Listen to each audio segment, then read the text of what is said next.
Hi guys! Welcome back to my channel. So, ito na naman ang inyong Bingbing. Meron na naman po akong i-share today. So, nga pala guys, isisingit ko lang to sa video kong to. Simula ngayong araw na to, simula ngayon sa video to, ang itatawag ko sa inyo ay meow. So, mga ka-meow. So, para matatandaan tayo ng mga nanonood sa atin guys. Mga ka-meow. So, let's start. Ano ba itong ilaw ko? Wala akong pang-ring light, guys. Lampshade lang po namin sa kwarto. So, baka naman, di ba? Baka naman merong maawa. Mag-sponsor dyan ng ring light. Ano? Charot lang. Tsaga-tsaga lang talaga, guys. Tsaga-tsaga. Ayun nga. Ngayon, ang i-share ko sa inyo dahil meron akong naririnig and nababasa sa newsfeed ko na ang GMA Kapuso daw ay meron ulit bagong audition para sa mga nangangarap maging artista. So, ito yung Stars Pack. Diba? So, ayan, i-share ko sa inyo kung ano yung experience ko nung nag-audition ako. Yes guys, you heard it right. Ang kapal ng mukha ko. Nag-audition po ako doon sa Starstruck. Pero batch, take note guys, first batch po kami nag-audition. Kasama ko ata yung kapatid ko noon. At ang first batch po na nanalo ata yung Ultimate Superstar, Ultimate Stars ata yun. Si Miss Jeneline Mercado. So, idol na idol po kita. Yun. And si Mark Heras yung sa lalaki. So, yun nga guys, i-share ko sa inyo yung audition ko noon, nung first batch nila, ng Starstruck. So, naalala ko is 2004 yun. Year 2004 yung first batch ng Starstruck na nagpa-audition, nagpa-audition sila. And, yun, ang mga requirements nila noon, kapag 18 years old ka, pwede kang mag-audition. At kung pababa 18 years old ka, pwede ka rin mag-audition, pero dapat meron atang approval ng pamilya mo na pinapayagan ka nilang mag-audition. And yun, dahil 2004 pa lang yun, so nasa 14 years old lang ata ako, 15 years old, I think, hindi ko maalala, basta ganun yung edad ko. So, makapal pa yung mukha ko noon, and yun, mataas din talaga yung pangarap ko, no?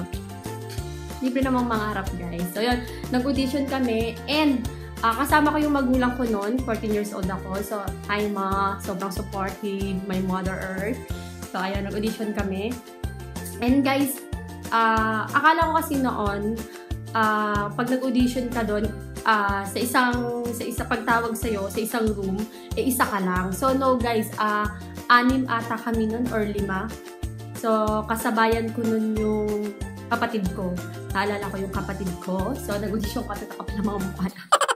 So, nag-audition kami, tinawag kami nung kami na. Siyempre, kinakabahan ka. Diba? Pero kasi yung feeling na marami kayo sa room, so parang hindi naman masyadong kakaba-kaba, diba? Kasi marami naman kayo. So, pagpasok namin sa room, yun, makikita nyo na yung mga judge doon. Yan, tinanong na kami kung ano yung kapangalan namin. And yun, sinishare ko lang to guys sa inyo dahil yun nga, sa mga nangangarap, diba, na mag-audition. So, baka makakuha kayo ng konting idea sa video to. No? So, ayun. And yun nga, audition ako. So, pinagawa sa amin guys, naalala ko pa talaga kung ano yung pinagawa sa amin nun.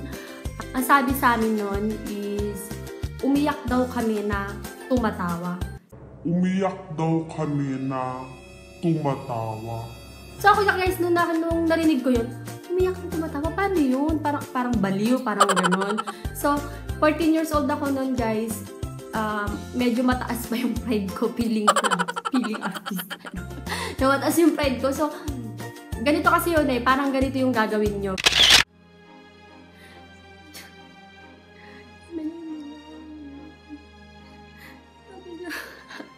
Tapos iiwan niya lang pala ako. Sabi niya, hindi ako iiwan eh. Sabi niya, ayun guys, back to ganun yung gagawin dapat. Pero, hindi ko yun ginawa guys. Hindi ko talaga ginawa yun. Yun yung naalala ko. Talagang nakatunga nga lang ako noon, tapos tinitignan ko lang yung mga nag-audition kung ano yung ginagawa nila. So kasi parang naiilang ako, parang sa isip-isip ko noon, ano ba to, parang pinaglalaruan lang kami. Ganun yung feelings ko noon, kaya tinitignan ko lang yung mga nag-audition. Tapos yung kapatid ko, ginagawa niya yon. Pero ako nakatunga nga lang ako. Yun yung naaalala kong nangyari dun sa first audition namin. So, yun, sa makatuwid, hindi kami natawag.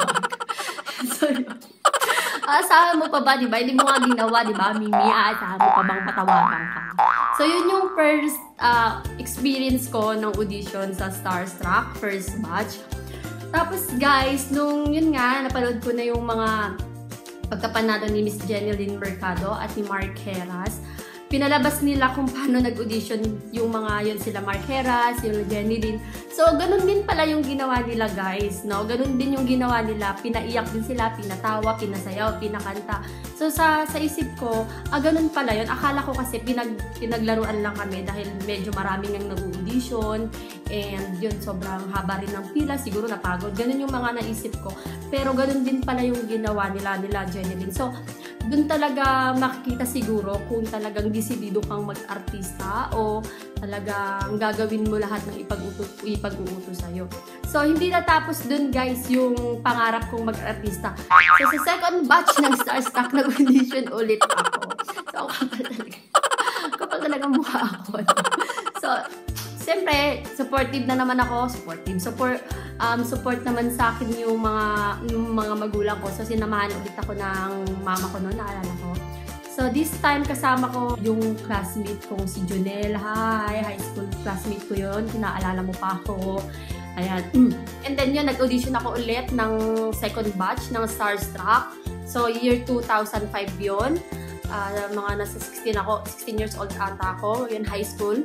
And yun nga.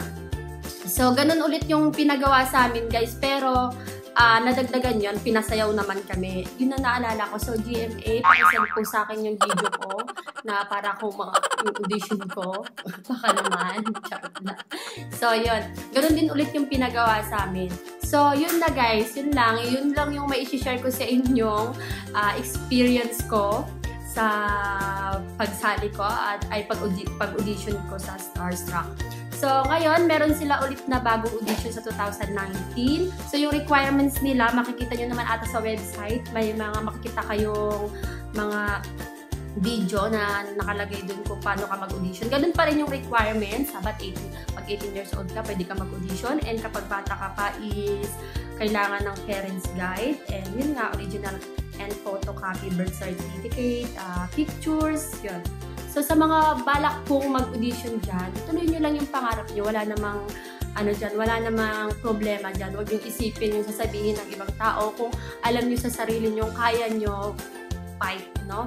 Kaya, huwag kayong magpapadala sa mga sabi-sabi ng iba na hindi nyo kaya. Kasi ngayon, yung mga artista ngayon, hindi naman laging ganda lang or kaseksihan lang yung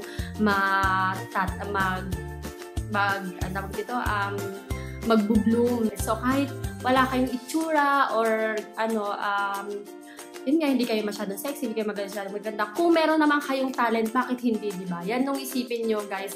I-pursue, basta yun, yung pangarap nyo sa buhay.